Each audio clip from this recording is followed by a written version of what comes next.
ಪುಟ್ಟ ಮಕ್ಕಳು ಪ್ರಪಂಚವನ್ನ ಸರಳವಾಗಿ ಮತ್ತು ಮುಕ್ತವಾಗಿ ನೋಡುತ್ತದೆ.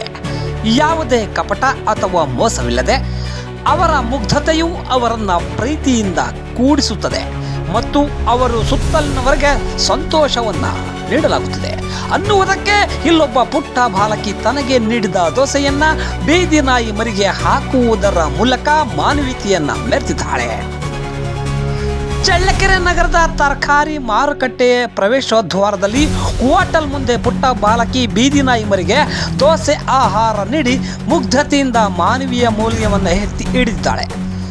ಈ ಪುಟ್ಟ ಬಾಲಕಿ ತಾಯಿ ರಸ್ತೆ ಸಮೀಪದ ಹೋಟೆಲ್ನಲ್ಲಿ ಕೆಲಸ ಮಾಡುತ್ತಿದ್ದು, ತಾಯಿಯೊಂದಿಗೆ ಬಂದ ಪುಟ್ಟ ಬಾಲಕಿ ದೋಸೆ ಆಹಾರ ನೀಡಿದರೆ ಅದೇ ಸಮಯಕ್ಕೆ ಅಲ್ಲಿಗೆ ಆಹಾರ ಅರಸಿ ಬಂದ ನಾಯಿ ಮರಿಗೆ ದೋಸೆ ಆಹಾರವನ್ನು ನೀಡಿ ಮಕ್ಕಳಲ್ಲಿ ಮಾನವೀಯತೆ ಮತ್ತು ಮುಗ್ಧತೆ, ಕರುಣೆ, ಪ್ರಾಣಿಗಳ ಮೇಲಿನ ಪ್ರೀತಿಯನ್ನು ತೋರುವುದು.